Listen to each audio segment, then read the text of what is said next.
No, I was just thinking that I had other stuff I was thinking about saying, but I'd agree with Javier. I fully agree with Javier, and that's the first time I can say that I could do that.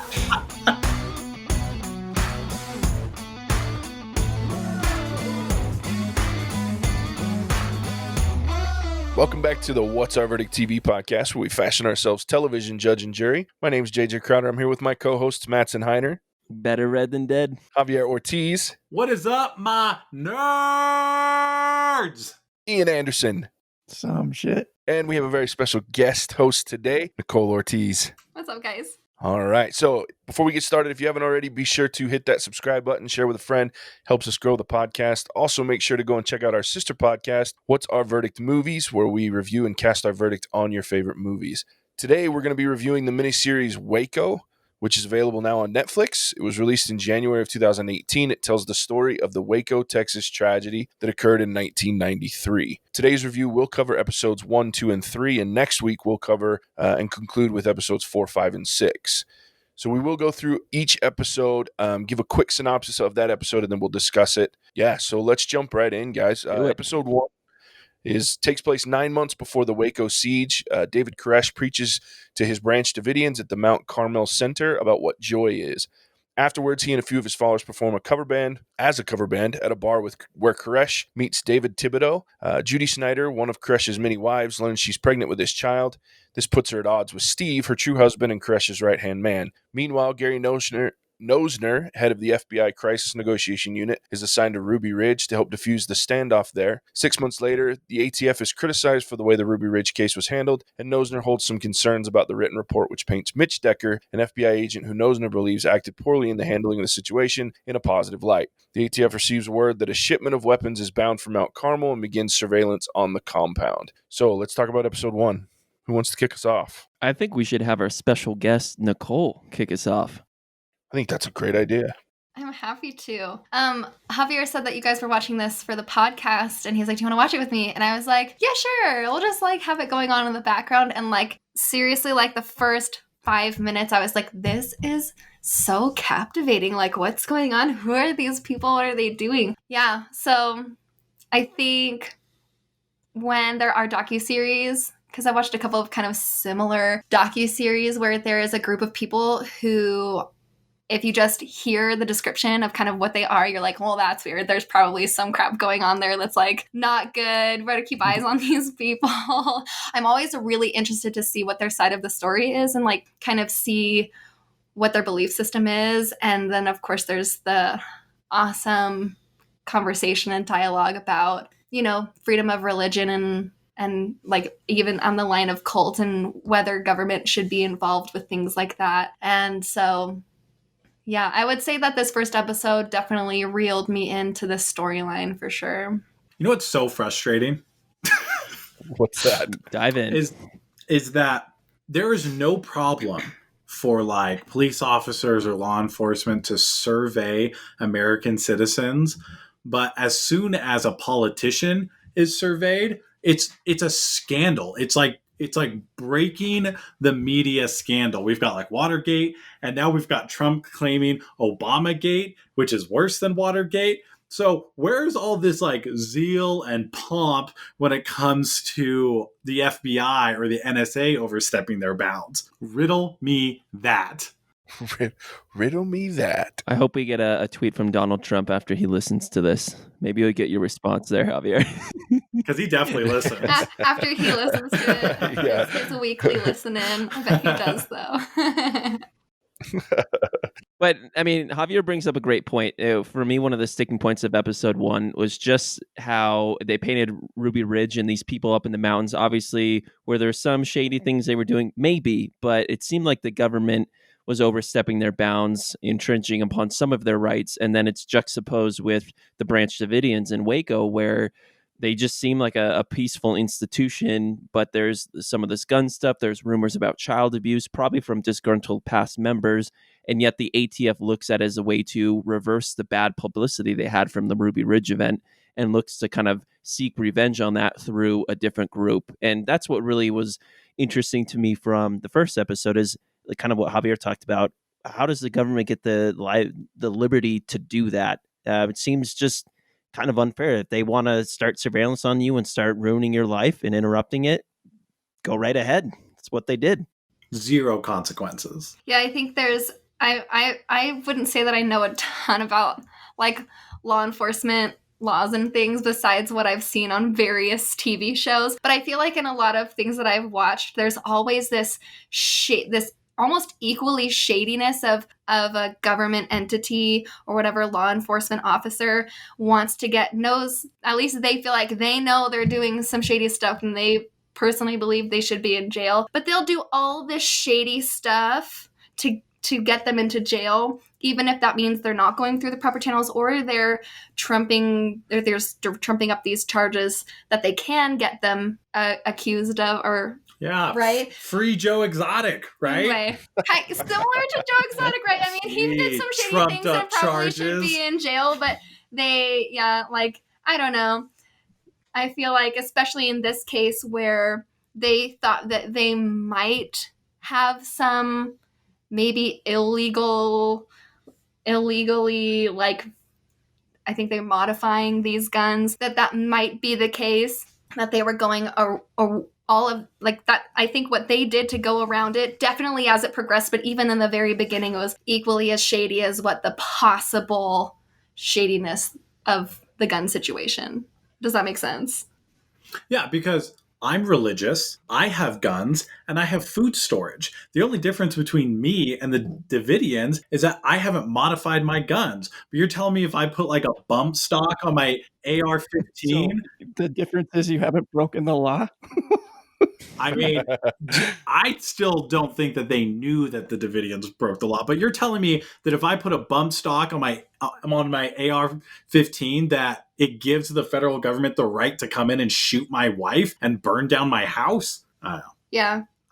That sounds pretty simplified. I will say, just in reading more about this, there definitely was a lot that they didn't focus on with David Koresh, especially leading into this years prior to this, what was happening in the documentary. He was acquitted on murder charges. So there definitely was some backstory where he was not. He was acquitted. Yes, he was acquitted. But when you say there was nothing, but if you're in the government agency and you'd seen it, yeah, they can't trial him on the same thing. Are we in the business of targeting people who've been acquitted for crimes? Yeah. Is that what we do? I mean, that's you kind of keep tabs on those people. Yeah, my question though is that the ATF's job? To keep eyes on people who have possibly murdered people, but who definitively was not charged for murder. If our system is totally flawless, who did not but was thought to have murdered someone, is that the ATF's job? I mean, if we're gonna go on the definitively not charged for murder, are you saying that OJ didn't kill and he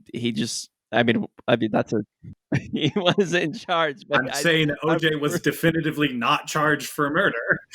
Oh no, he was definitively charged, but he was acquitted. He was found not guilty. There's a big difference. He was charged, as was David Koresh. They were both charged. They both went through a trial, but they were acquitted and found not guilty, which that is their right. That's how our system works. If I called the police right now, I was like, I'm pretty sure Mattson's got a dude in his basement, just some body down there. They would fucking arrest you, and then you would be acquitted because there's no body there. Should we keep tabs on you? I think for this particular situation, I think that like a major, because you're right, Mattson, that there's like a lot of history and backstory that we don't know about the Davidians. Like the way that they were portrayed was that 100% founded in reality? Maybe there are things there that were a little bit more shady that we didn't see, or that might have been, true. So there is that. But I think one big thing, whether or not those were, those things that happen were totally accurate for them, is whether the alcohol, tobacco, and firearms, because they're very specialized, right? The ATF should be there thinking that, oh yeah, we can get them on maybe those guns, and we're gonna let out all those kids, and we're gonna pump up and say that they were being abused and things like that. I think that's like what a really big issue for me is, like, no matter what those people have done, is it your jurisdiction to be there to keeping eyes on people when you're like literally the only thing that they may have some shadiness in that falls under your umbrella is firearms. So you should focus on that. And if you don't have anything substantial for firearms, then you need to get out of there, right? So that's kind of a big thing for me. Yeah, so there was a lot of weird stuff that happened with that. We are getting a little ahead of ourselves, though. Yeah, we should be talking about Idaho, right? We should be talking about Idaho. Ruby River, yeah. Or Ruby Ridge, yeah. Ooh, Ruby River. I could go for some steak right now. I know.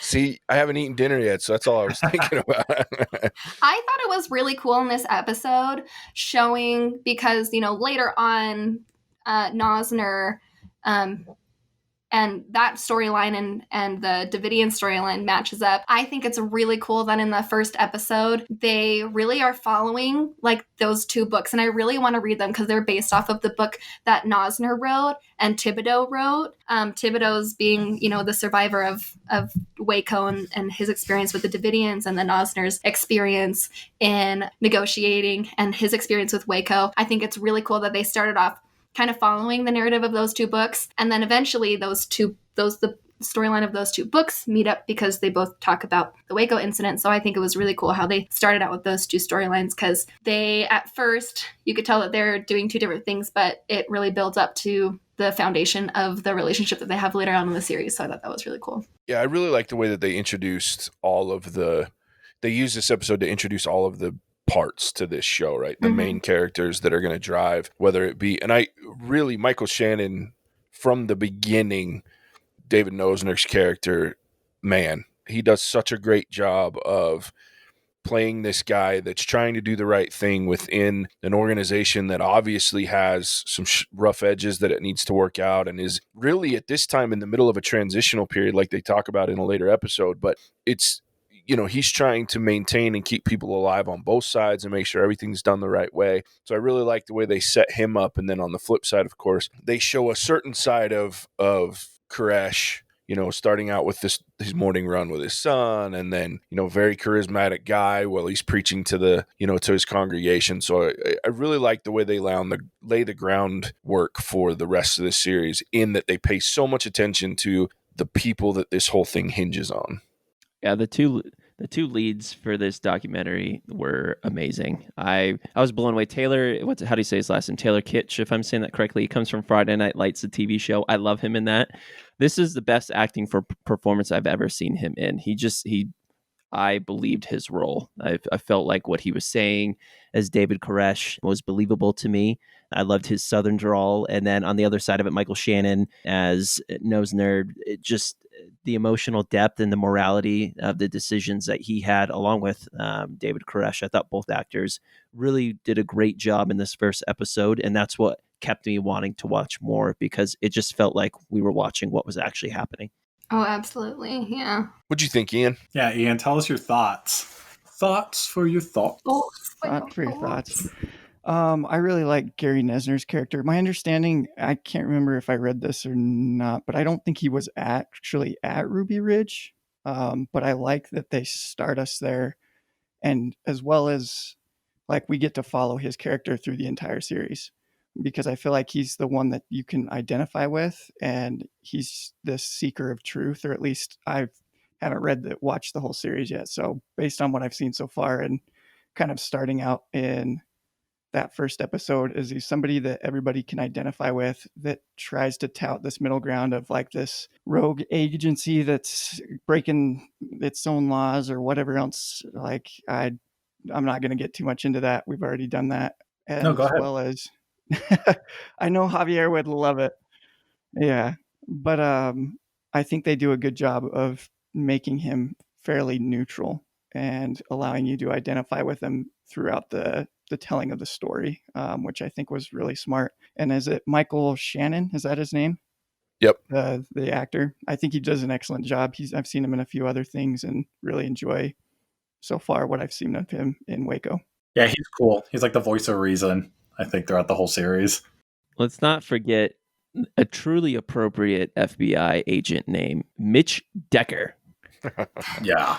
The enforcer. I mean, once I didn't know that was his like name. That's so appropriate. I'm like, yeah, I can see that. It also speaks volumes to his personality. He acts like a Mitch Decker. Yeah, that's true. What a Decker's tool. a home wrecker. I hated him. Literally. That's funny. And Shea Wiggum, the actor that plays Mitch Degger, does a great job. Makes you just want to hate his ass the Yeah. whole time. Yeah.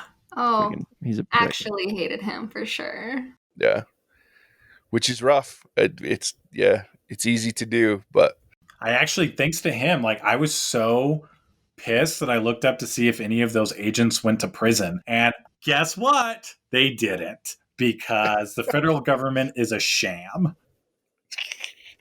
oh my goodness. And bringing us back to Tried to find episode, their social media so we could cyberbully them, but it didn't work out. I wanted to ask the group, because one of the other big plot points of episode 1 was obviously, as JJ read, with Steve and his wife Judy, where it seemed like they were trying to get pregnant for quite some time, and it never happened in their marriage. They became Branch Davidians, and then Judy is obviously one of David's wives, and then voila, they're going to have a child. And that whole issue of, I mean, for me, I'm putting myself in that shoes. I've not had a kid yet or anything, but I think that'd be real hard, and I feel like I'd have major problems, or at least have a lot to work through mentally and spiritually to come to a conclusion that made sense for me, because I feel like I'd just be pissed.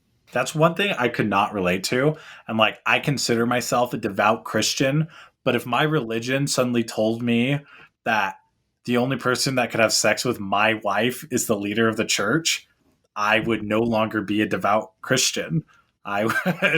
That definitely, like, at least for us, sparked a really interesting conversation about, like, religion and how far you would go for your beliefs, and Not very far. not very far. Also, like, how we might define like a cult, which was a interesting conversation to have. What do you guys think? Like, if you put your feet in those shoes, Mattson, you just said, did that like spark any ideas or thoughts for any of you guys, that conversation? Because it did for us, for sure. I feel like Steve is the character I feel the most for in this series, at least the episodes that I've seen so far. Because I don't know how on earth he doesn't just like haul off and hit David sometimes. Like I couldn't do it. I could not do what Steve does. Like you guys kind of said, my beliefs wouldn't extend that far. So I don't know. Hey, look, I've stepped away from religion for far less than that. So there's no way in hell that I would not a chance. Like I said, that's an extreme level. And it's one of those things that when I watch on television, so I know there's a lot of cases where they're setting you up to like these characters and you want to feel for them, because at the end of the day, they're human beings, and there's shitty things happening across the board to so many people in this situation. And I'm sure that this show can't even remotely explain the level of these actual atrocities on both sides across the board in real life. But when I watch something like that, and this isn't the only show or only movie that shows something like this happening, like I literally see that and it makes me nauseous to think about someone having the ability to look themselves in the mirror and say, yeah, I'm the only guy in this household that can have sex with women, and I'm saving everyone else from eternal damnation by doing it. You can go fuck yourself, first of all. Or is it like the passions of the flesh or whatever? Yeah, seriously, when he's telling Thibodeau that, I'm like, dude, I'd be like, well, see you later. Yeah. That's tough to swallow. Nice knowing you. Yeah. And then on top of that, like, and to me, like, I look at these people and I want to feel bad for these guys, but I also, like Steve, I want to feel bad. Hey, that's a terrible situation. But I'm like, you agreed to it. Like, yeah. And you stayed. Leave. So there's a point. Your wife asked you to leave. Yeah. Just leave. Yeah. I feel like I'm rooting for him to leave the entire time. Like, I know it doesn't, but that's what I keep rooting for. Just leave, Steve. And there's a level of sympathy that goes away from me because of that. Like I think that they did a pretty good job at, making you feel sympathy for all of the Davidians, and understanding that they're humans and they're not just freak weirdos who are out there, just like on LSD abusing kids or whatever that the media might have said about them, to really see them as humans and kind of come to respect their choices, and that they're totally sober individuals who believe what they believe. But I think having that conversation in there, I think was a good little tidbit to kind of give you insight into the struggles that they had, the interpersonal struggles that they had, that it wasn't just all sunshine and rainbows, that they really felt like they were really sacrificing because they truly believed that he was the Messiah. And so I thought that it kind of gave you kind of the right attitude of, yes, we are kind of on their side, we believe in them, but also, the docuseries isn't trying to make it out like they were totally fine and everyone was happy and everything was perfect there, and anything that was done to them was just absolutely an atrocity, which as we go on, they were, but they did show that it wasn't all 100% perfect there. Yeah, and then let's wrap up episode 1 talking about the fact that, and you've already mentioned it a little bit, I think Nicole talked about it, the fact that the ATF, and I don't know how much of it's true, I could definitely see it from a human perspective, where the ATF agents in charge were like, hey, we need a recovery from what happened on Ruby Ridge. We're being blamed for it, which, yeah, you should be. But at the same time, we need something to make us look better. And they find out that this shipment of guns is headed to the Koresh facility, to the Davidians. And so now they are able to say, we want to put, these agents in place in order to surveil and make sure and see what we can figure out. And then, of course, it was compounded by all the rumors that were going along with Mount Carmel. So, woofty. It's crazy what the government can do, right? All you need is a shipment of guns going to your place. Disgusting. Or just a phone call from Javier, and I guess I'm in trouble. Yeah. All right. So episode 2, with his surveillance team, ATF agent Jacob Vasquez disguises himself as a rancher, and befriends David Koresh. The Branch Davidians to investigate where the weapons are stashed and to find out their true intentions. However, Steve already has some suspicions about their new neighbors. Koresh suggests that David Thibodeau marry Michelle as a way to ward off the state's child services. The wedding proceeds, and Vasquez tries to blend in. Gary Nosner plans on filing a complaint against fellow agent Mitch Decker for his behavior on the Ruby Ridge case. As it continues to haunt Nosner, he looks to his wife for consolation and advice to help him stop second-guessing his decisions. The Waco Tribune-Herald releases an article painting David Koresh as a sinful messiah, which doesn't sit too well with Rachel, Steve, and Koresh himself. After the Davidians are tipped off and Vasquez's cover is blown, Koresh instructs him to stop the raid, but it's all in vain when ATF agents in transit ignore his pleas. Episode 2.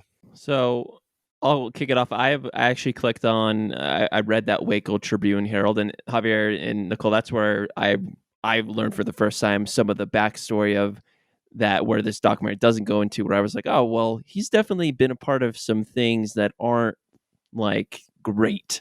So that was interesting to me, because part of what I struggle with this documentary is I felt like David Koresh was much more likable and down to earth and believable. Maybe he really was like that, but that's the kind of the sense I was starting to get in these initial episodes. And upon reading that article, was interesting to me to find out, well, he was acquitted on murder charges, and you certainly wouldn't have known that if you just watched this documentary by itself. And that kind of changed my viewpoint just a little bit. That added a little bit more of a twist for me. I actually think this part of the series was kind of the weakest part, because Jacob actually is the only character that's not real in the whole series. So they make him up, and I think you can kind of tell because it felt a little clunky.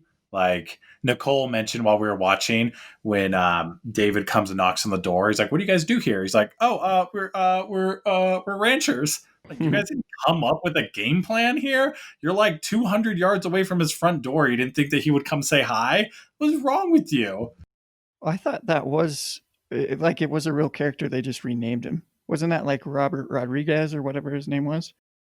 Yeah, but I don't think it played the same role. I think it was like a group of, like, the surveillance happened, but I don't think like to the extent of like befriending him and all that. Oh, I guess that could be true. I just know, is this the... Oh, I'll wait for the next episode to talk about that. Okay. Yeah, you're not wrong though, Ian. This was neither of you are. There was true surveillance, but as far as everything that I've read, there was no one that went deep cover.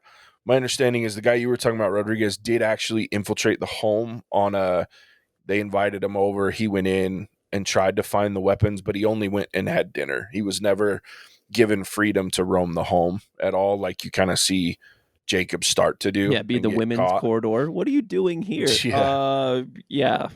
The bathroom? Or looking for the chapel. Yeah. But I also agree with you, Javier. It did feel, though I love John Leguizamo as an actor. I think he's amazing, and I think he played this character very well. Still had some humor to it, brought a little lightheartedness to a very, very heavy, 6-episode miniseries, and yet still was able to show that he was, starting to make friends with his family. This was also the first time that I felt like Gary Nozer's character was just ballless, right? Because he's like, I'm going to submit this complaint against Mitch Decker for essentially violating FBI rules of engagement and essentially murdering 3 people or whatever. And then Mitch is like, oh, don't forget this random piece of history that we have together where you convinced a dude to get shot.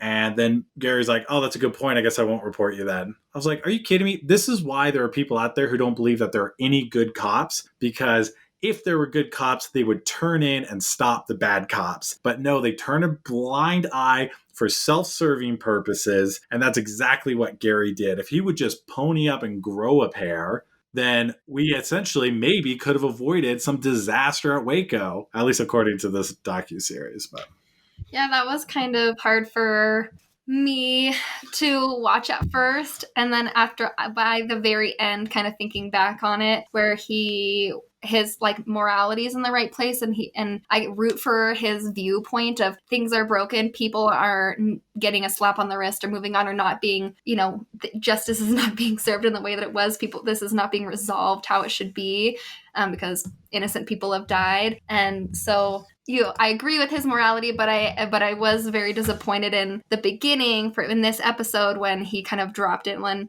I can kind of sympathize with him and say, okay, I kind of understand why you didn't do that. And at the very end, that same situation rolls around and he reacts in the same way. And in the end, you get so mad, but they have that there in the beginning, I think, to kind of show you how he reacts to those kinds of situations. And it was, he packs up and goes home.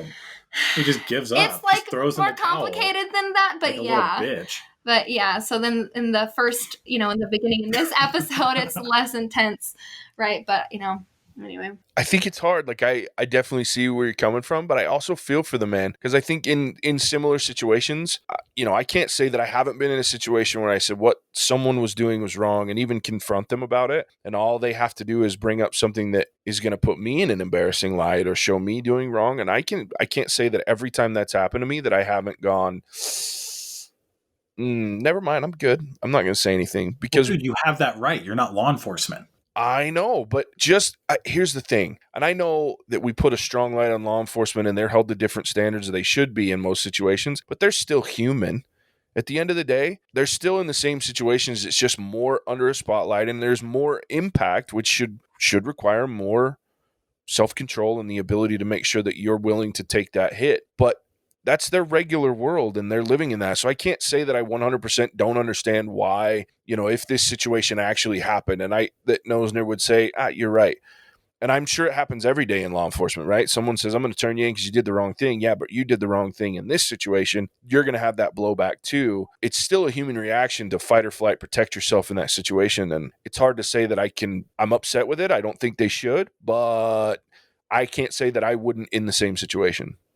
Not 100%. In the situation in this episode, it was definitely pretty easy for me to kind of forgive him for not really going superhero justice on that whole situation, because of probably one of the major facts is that Javier pointed out to me that this is the very beginnings of negotiations, of hostage negotiations. And I can't in the FBI. Right. And I can't imagine that it's easy to convince a bunch of people who believe that the best way to resolve hostage situations is to just go in full force and say, look, you're going to surrender, or we're going to blow you to pieces because we have more firepower than you, and get them to surrender. And so it can't be easy to convince people who have that mindset to say, no, if we just take a little bit of time, we can resolve this peacefully. So because of that situation, I can because of that majorly, I could see why it not only is it easier for him, but it's probably better for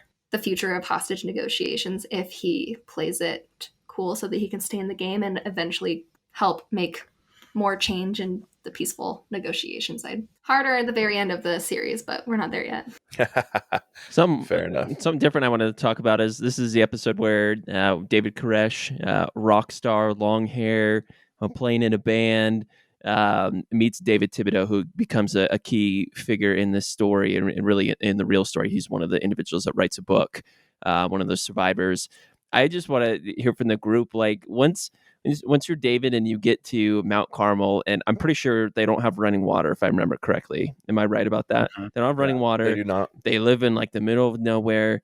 They're basically in like a plywood box with a bunch of people. And to me, I'm like, man, there must have been something there that I just wasn't seeing that kept them or kept people there clearly. But I mean, I'm like, if I put myself in his shoes, I'm like, man, I'm good. Like, I've got other things going on. I tried to put myself in his shoes and reflect on like, how easy would it be for me to just let my life go and go follow someone and live in these conditions and just do that? Like, it's just interesting Probably to think hope that about. there was a cute girl. Which I'm sure, and that's what the Netflix documentary shows. Yeah, Yeah, I mean, I think this episode's where he gets married. It is. But I get what you're saying is because, yeah, she's cute, but she's also married to the Messiah. So, like, it doesn't take you very long to realize she's off limits. So, no, that's a totally valid question. Or is she? Or is Yeah, Or I was is gonna say, she? Ian, go ahead and mention what you mentioned a second ago. Yeah, this is the episode where he gets married to Thibodeau. They met him in the first episode. Second episode is where Michelle and Thibodeau get married so that they can cover up a crime. Yeah. Yeah. Two crimes. Two. Yeah. Two. So, which is, I don't know, a little awkward to, I don't know. When I look at this movie, there's not a lot that points to the negative of the Davidians, except for maybe this, at least so far from what I've seen. So it's kind of interesting to see them work around kind of this potential issue. I think it's also interesting. Does anybody know, is the lawyer character, was he an actual individual? The Harvard grad. Yeah. He was. Because He was, I yes. think they did a really good job of explaining the situation by using his knowledge of law to us as an audience. So I thought that was really well done.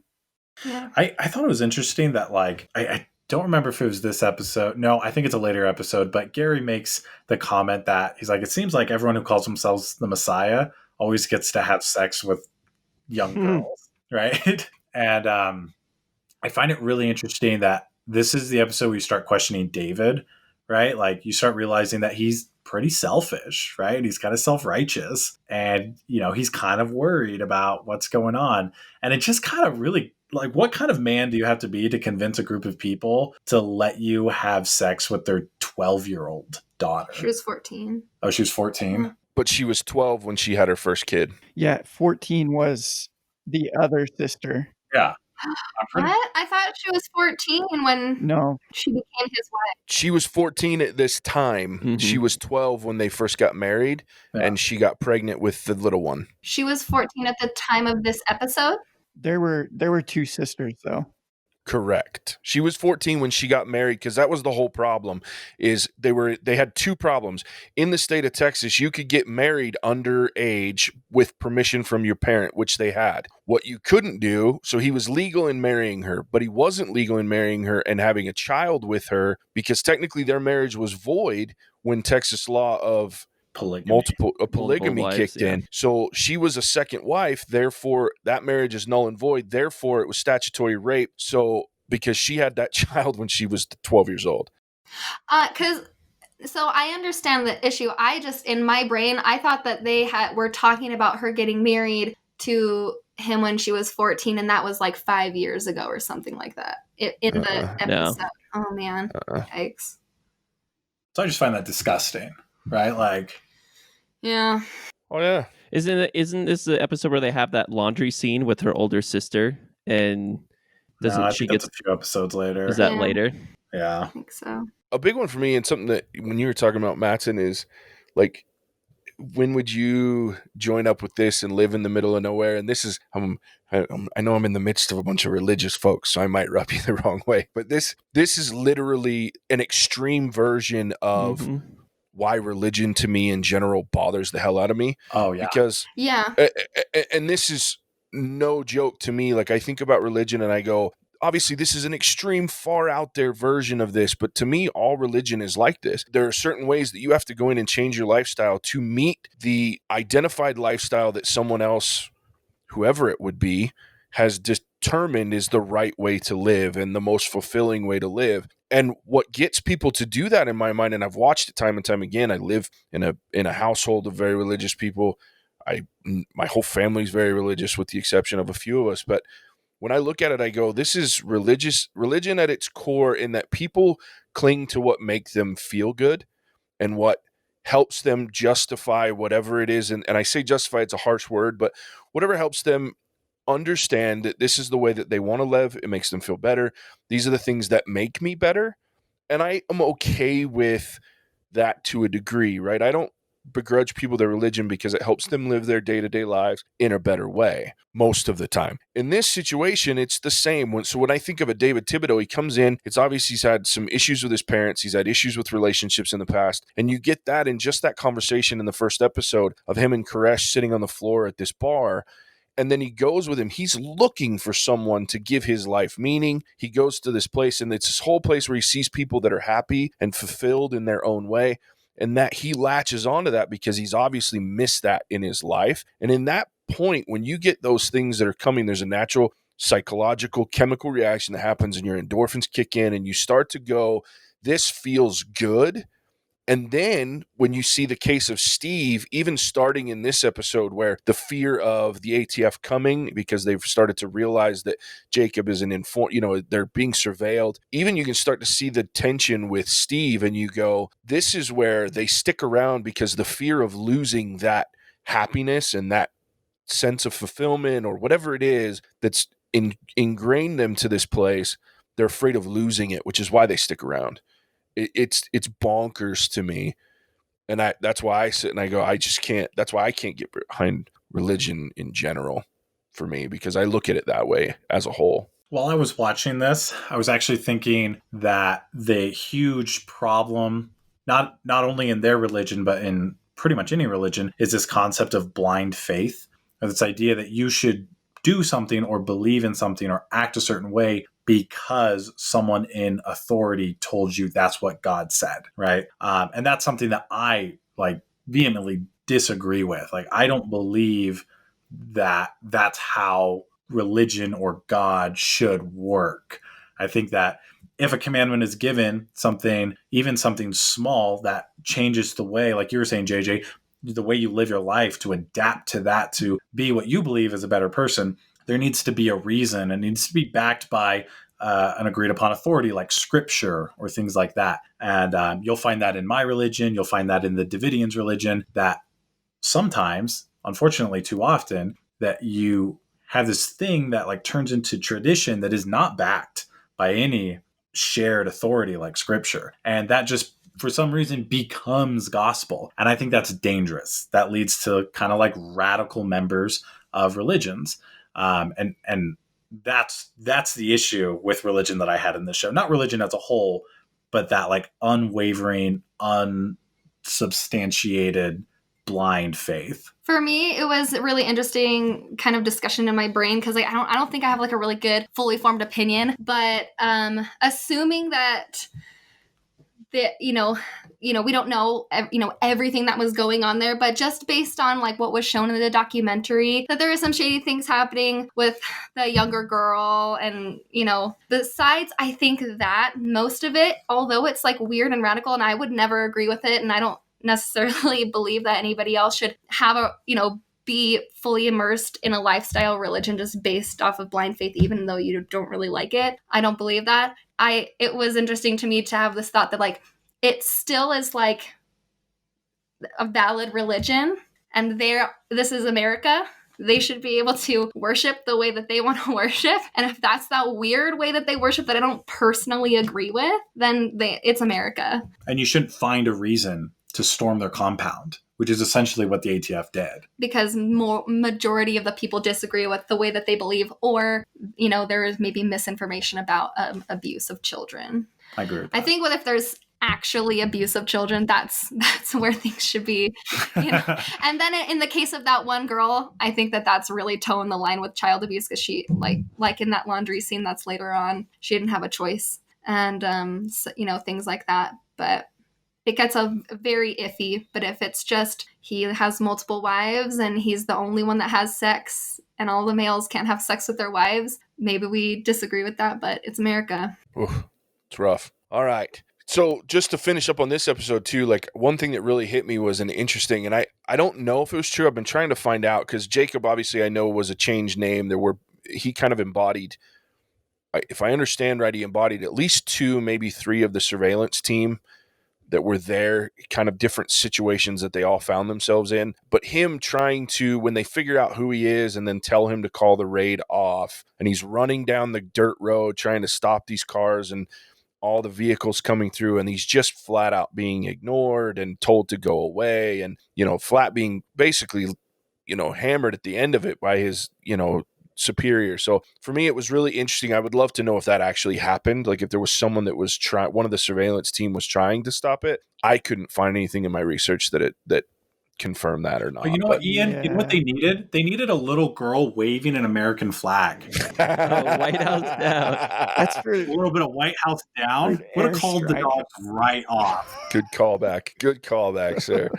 That was funny. But JJ, to your question, so from what I read, and granted now I'm having to go back off memory and I'm not very good at going off memory, but I think his name was Robert Rodriguez, but he sat down.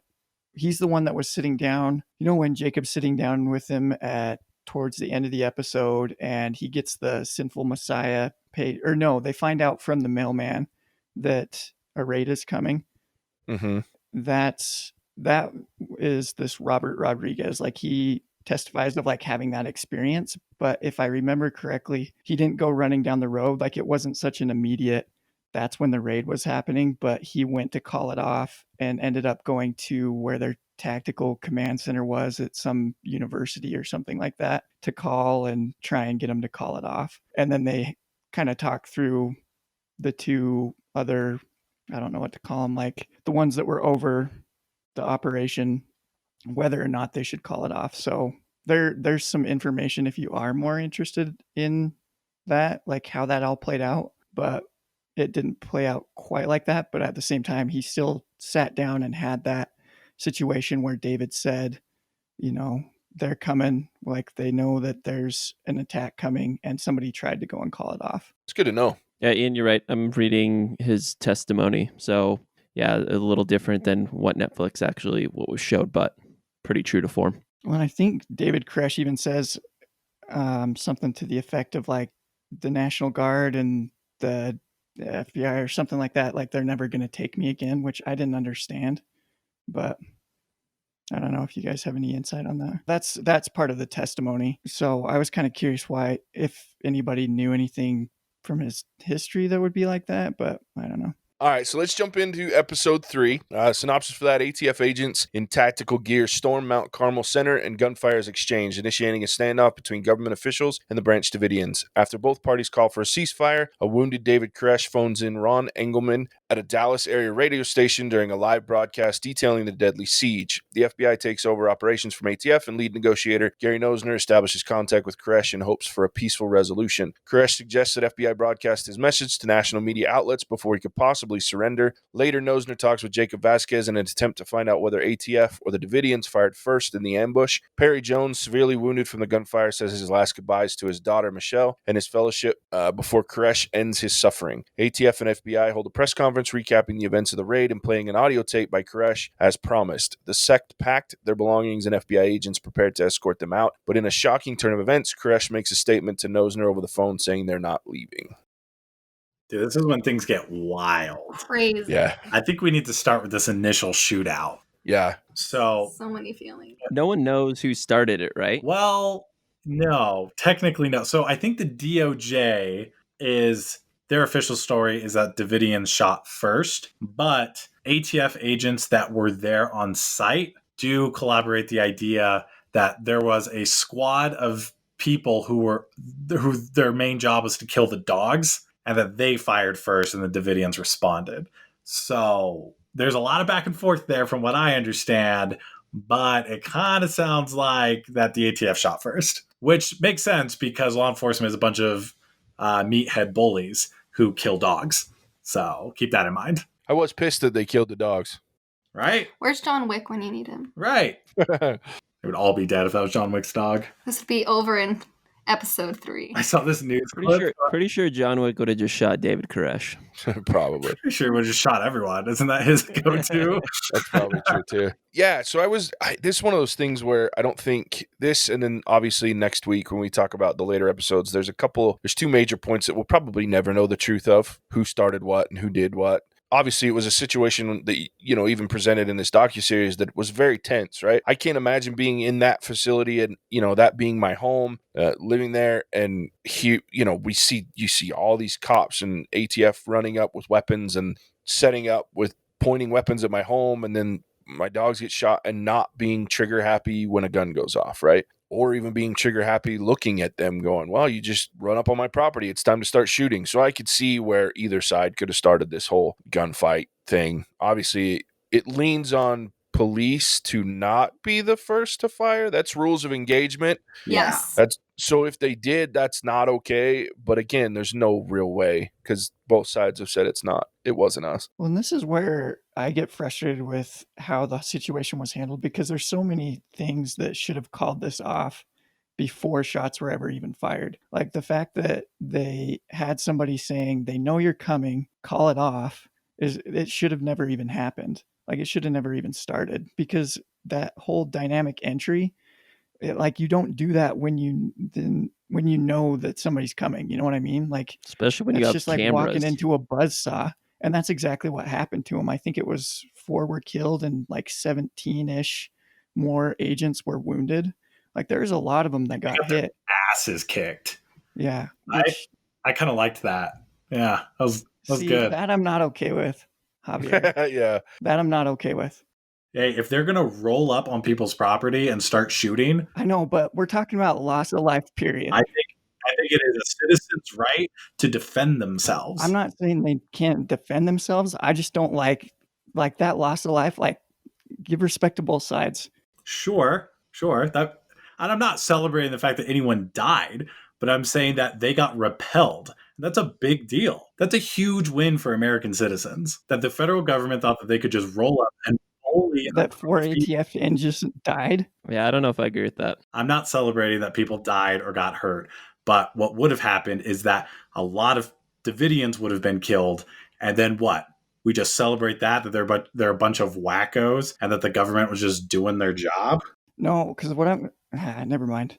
No, I get what Ian's saying. It's one of those things where the primary objective for this should have been for neither side to fire a shot. Sure. It should have been done correctly. And to Ian's point, the government should have, besides what we already talked about, they're also in a position of indefensibility. I mean, that place is a desert. The only thing that was there was the house, which gives the Davidians the high ground, the better positioning for a siege, to be honest. If it weren't for the just sheer firepower of the federal government and the fact that the ATF at the time is a military branch of the government, they're not a police force, they're the military. They outgunned them by sheer numbers, but the actual tactics of it was terrible. The Davidians were in a fortified position. It should have never happened. And the fact that, yes, they repelled them, and that's, fine. They were able to do that, but it should have never gotten to that point. Did they really not bring any phones or communication?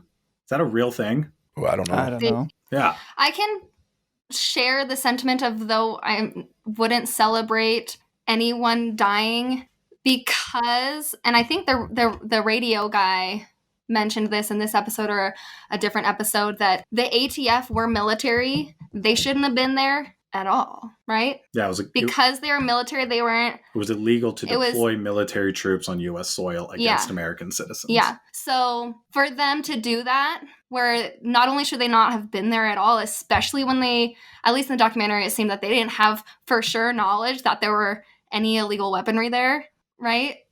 Is that I don't right know. at that point? We don't. Okay, Because we I don't think JJ says they did. know. Did they? They did know, because what turned them on to the Branch Davidians at first was a shipment of weapons that went to the compound. It was scheduled to go to the compound, and the ATF still to this day tracks large shipments of weapons of any kind, especially military grade, semi-automatic, anything that can be tuned up very easily, handguns, things like that. So they were aware of that they were going to receive a package. That's what triggered them to look into it. Upon further investigation, they found records of the Branch Davidians, those that were part of the Branch Davidians, selling modified weapons at gun shows.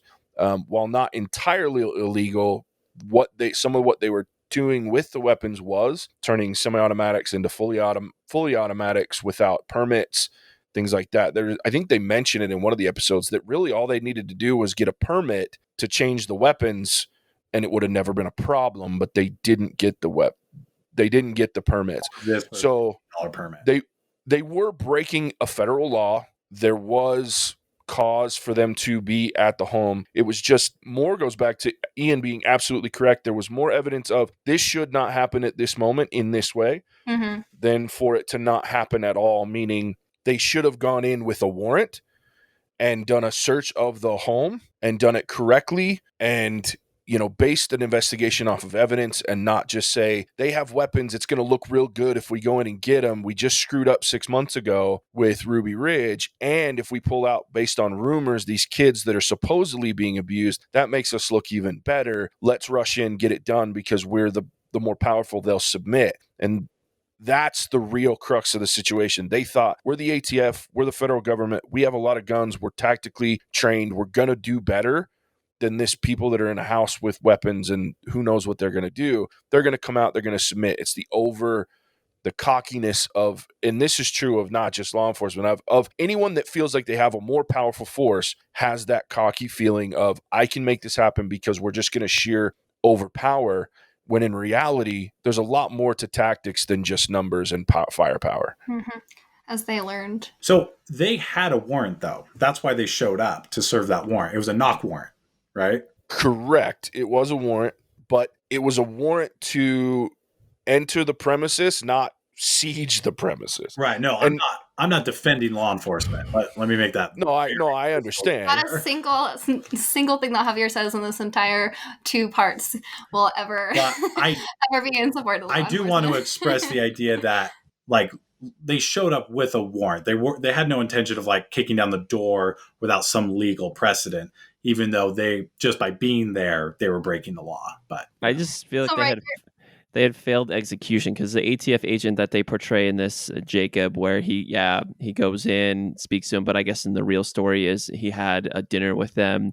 Why did it come to guns immediately instead of, couldn't they have shown up and just knocked on their door and had a group of people and approached it that way? So my sentiment is, I think it was approached severely in the wrong way. To JJ's point, the U.S. government, ATF said, we have more force, we have more power, let's go about it this way. That was the wrong decision. Do I feel bad for some of those ATF agents that were in that situation that probably didn't want to be there, that died? Yeah, I think that sucks. And did the people above them make some poor choices, and should they really be viewed harshly and blamed harshly? And should they have received that blame? I do agree, and definitely think they should have. I just think it's a poor circumstance on both sides, extremely poorly executed in that manner. And so I ended up feeling bad on both sides, and it never needed to get to that point. And that's really kind of the underlying theme for me of this documentary, is that's the shock value of how did it go so far. So later on in this episode is where I really start to lose, and I not that I had much to begin with, but I lost all respect for David Koresh. You give a negotiator an ultimatum of, if you get this thing played on the news, then I will come out and I'll bring my people out. And then as soon as someone makes fun of you, or that the news doesn't go the way you like it, now all of a sudden your dumbass decides, no, we're not leaving because they didn't actually hear my message. Well, what you just did was cost everyone, or whatever it was, 73 people their lives, because you refused at that moment to do what you had said you were going to do out of pride, out of a sense of, everyone needs to hear my message. Well, they heard what you sent and they did exactly what you asked. If they had come out, that's 50 days worth of stuff we don't have to deal with, right? Or 47 days, 49 days. And that really pissed me off watching that. Like, ooh, it pissed me off bad. And I think it's kind of, as I'm just thinking about it now, it drives me nuts is on both sides, you have individuals who are in positions of power who made decisions and then decided to stick with those positions to the detriment of anybody below them.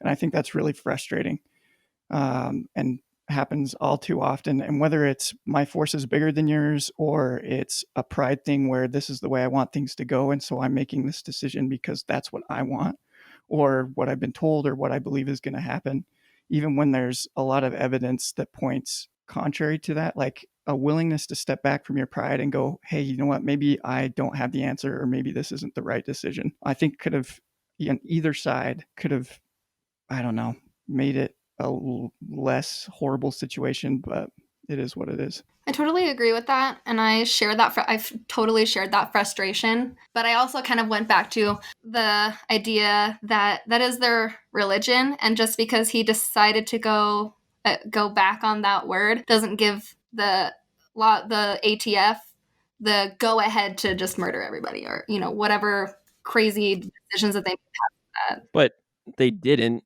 They did immediately after, though. Immediately after. I mean, they waited another like 45 days. Wow, how respectful and courteous. Yeah. Good for them. Well, I mean, to be fair, the negotiators did try and actually were able to get later on, obviously, people out. But I think Ian's right on the head, man. I think there's so many things that were failures on both sides, and it starts at the top and moves its way down to the point that it just shows that, leadership is an important thing, and good leadership's even more important. Doesn't it get to the point where it just I end up thinking about it, especially starting this episode of David Koresh after the message goes out and it isn't as well received as he wants. Well, I just wonder, does he sit there at night or whatever thinking about, hey, is this the moment where I become a martyr? Is this that thing? And if it is, does he make that decision to say, no, I can't leave because I need to die, and if some people die with me, it's for the cause, it's for our religion. That's what I wondered, if he made that conscious choice to say,